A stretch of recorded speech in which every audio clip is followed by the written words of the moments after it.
nobody really knows me here. I'm originally from Holland, moved here about 23 years ago now for a 2-year adventure. That's lasted a bit longer. I have a degree in international business, very much come from a business background.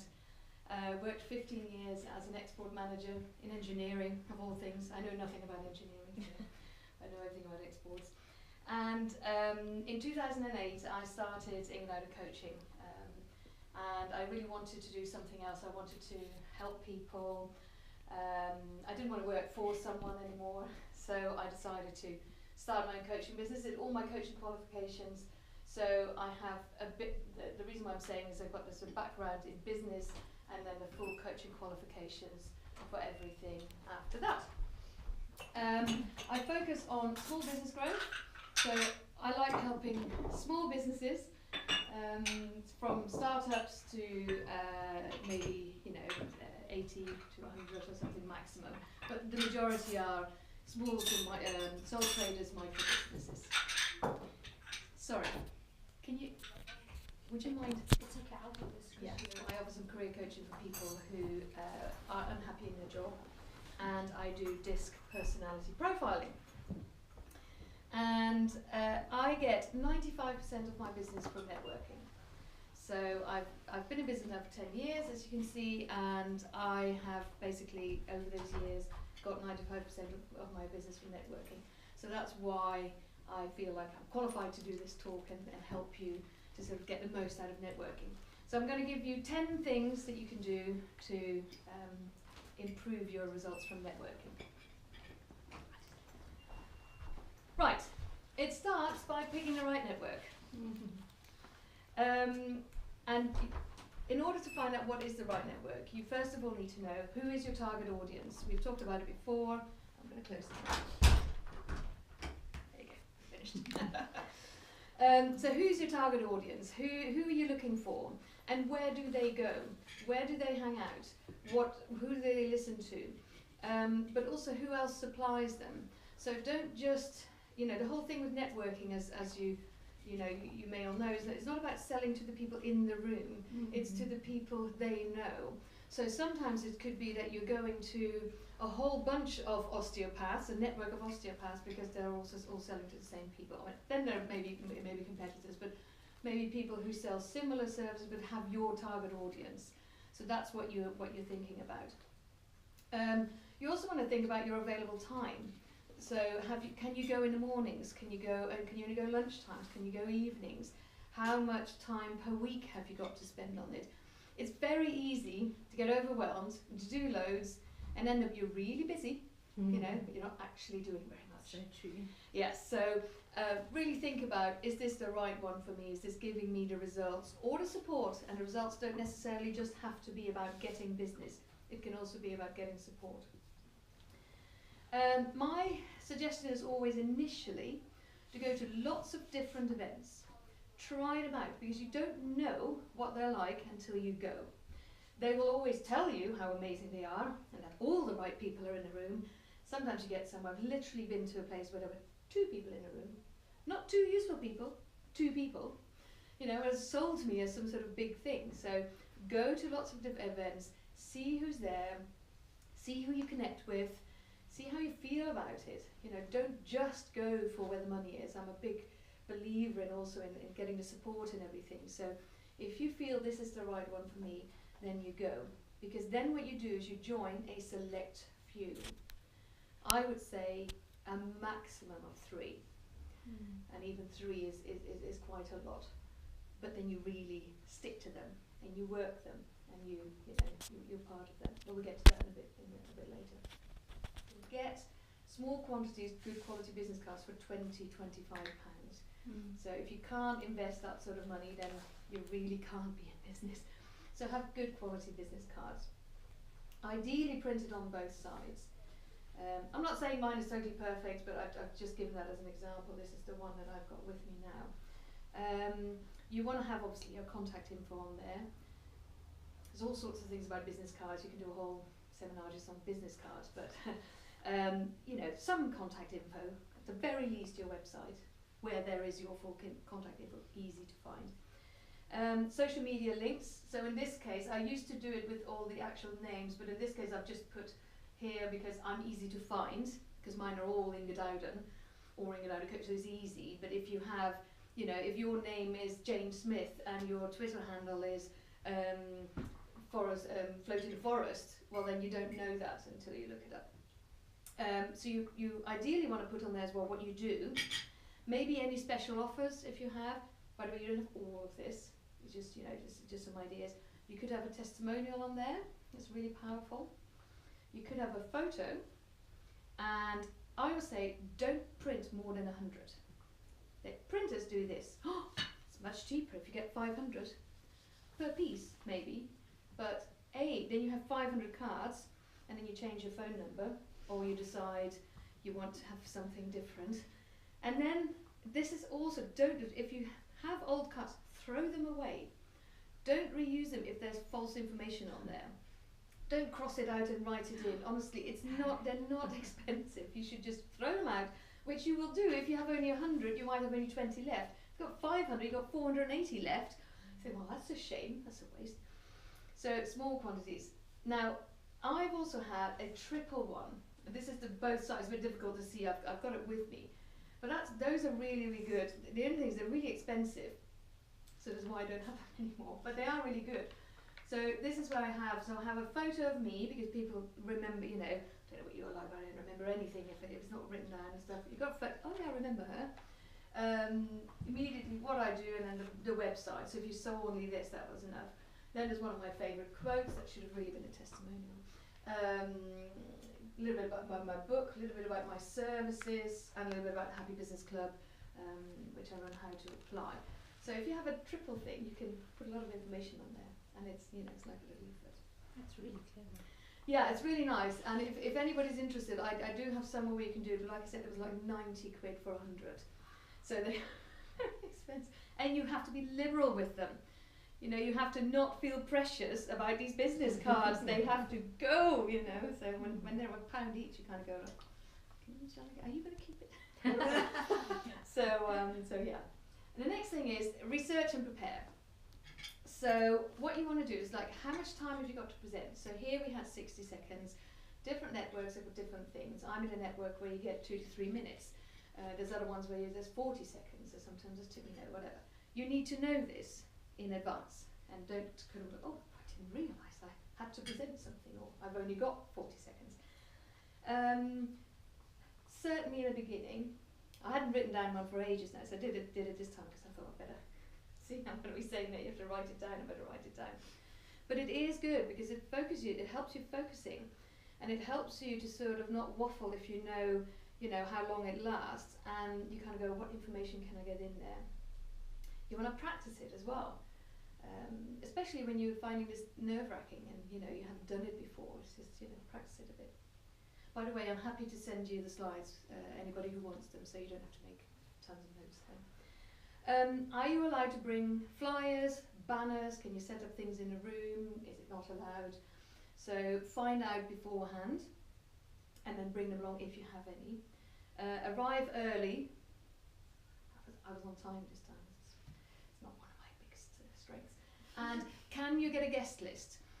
If you can, it's great. If you know who's going to be in a room, especially if you're doing it, let's say you're doing your 1 minute presentation and you know there's somebody there who might even be an ideal target client, you could speak directly to them.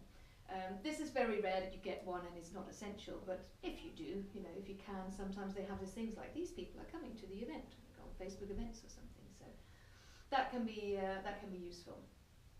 So do a bit of research and do a bit of preparation. Then you prepare your elevator pitch. So in there, you always want to say what it is that you do, quite briefly, but then more importantly, how do you do that, and what is the benefit to the client? So nobody really cares what you do. They care about how you can help them. So you want to do this pitch to your ideal client. So if they don't happen to be in a room, that's fine. So again, if we're picking a little bit on you because we've just heard more about you. So there's nobody here in the room who's currently pregnant, I think. But that doesn't matter. It isn't then a case of like, oh, there's nobody in. No, because they might know people who are. In fact, I do, thinking about it just now.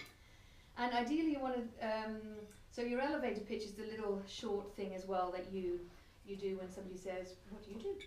And you ideally wanted to make it elicit another question. So I've given an example. So you go like, oh, what do you do? And this lady says, I make people look their very best on their wedding day. And you can kind of go, oh, yeah, what knows? So how do you do that? I provide hair and makeup services in people's homes as well as in my salon. Now she could have just said, I'm a mobile hairdresser, you know, which is what she is.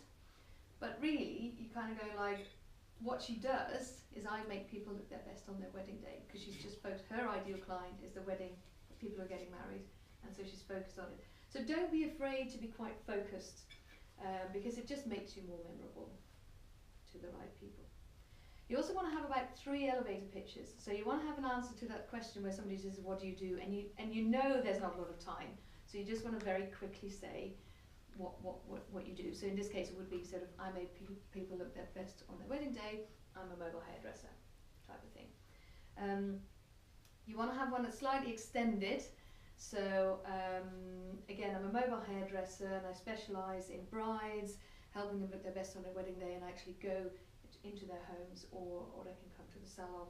And then a longer presentation, which is if you have got the time to do your 1 and 3 minutes, where you can say a little bit about maybe how you got started, although that's usually of the least interest to people. Although people like the story, when you only got 1 to 3 minutes, remember it's all about what's in it for them. So try to always focus on that. Next thing is approach with confidence. It's easy to say when you are confident, but when you're not confident, and we're not all, you know, exuberant, outgoing people. Some people find it quite scary going into a room of people they don't know, you know. But what you've got to remember is when you go to professional networking events, everybody's there for the same reason, to meet people. There will be more people just like you who are also a little bit frightened or whatever.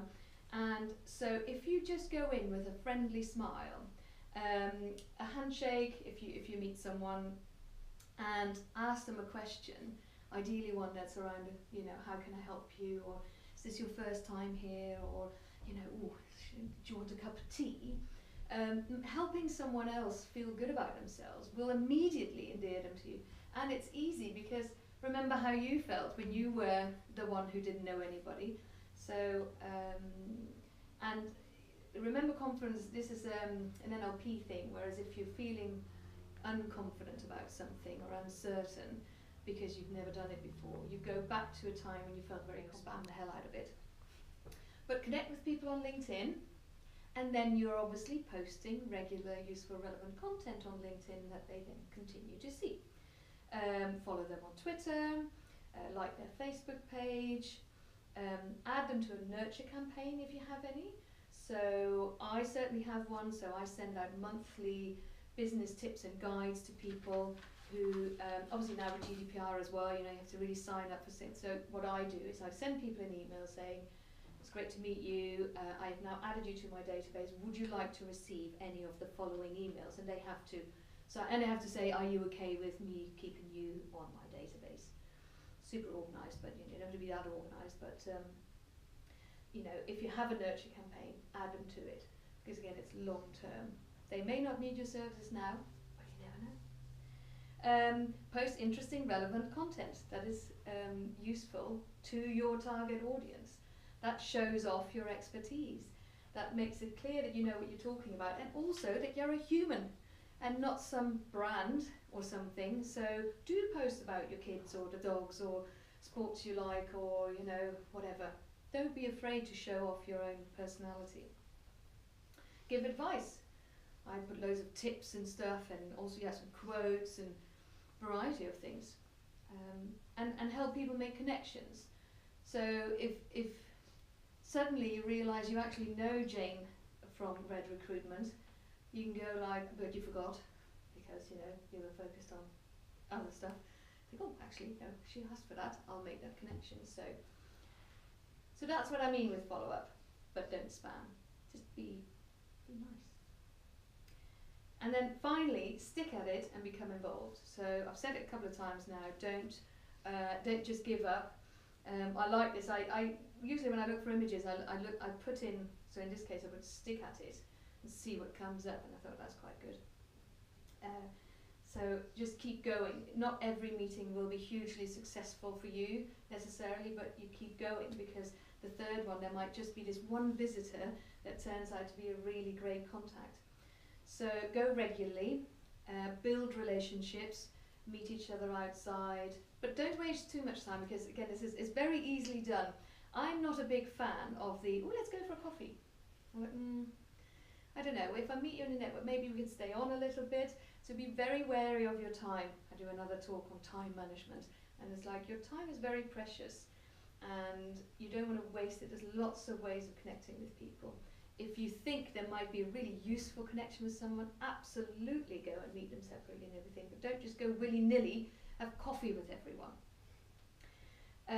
Join your organisation, so if you've picked your 2 or 3 that you want to join them, and speak at events if they have. Most, certainly professional networking events, have got an opportunity to be the 10-minute speaker or a 5 or whatever, so do that even though it's scary.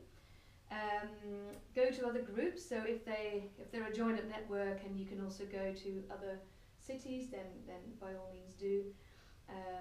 And also sometimes you can be involved in the organisation. So places like BNI and 4N and everything, you always have to be part of their organisation. So once you decide that that's the network for you, then make sure that you be really involved, because that's the best way to get the most out of it. Also the best way to spend a lot of time on it. So yeah, I'm always saying everything with caution. And if they have any forums or Facebook groups and stuff, go on there. Just check it out regularly, not too much. Don't waste your time. So it's a delicate balance, of it's really, like I said, 95% of my business comes from it. So I've spent a lot of time on it in the past, and it has paid off.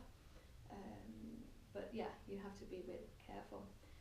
So what I'd like you to do is to just think of one action, one thing from all the things that I've talked about here that you're going to do. Maybe you're going to update your business card. Maybe you're going to book in a speaker slot somewhere, or whatever. So have a little thing, and I'd love for you to write it down, sort of now, please. So just think of something, and then finally, I just want to end with, if you build strong relationships, you will never be alone. So go and network. That was amazing, thank you. Thank you. And you couldn't have got it more in line with the way we network in Women's Business Club. I get everything spot on. Yeah.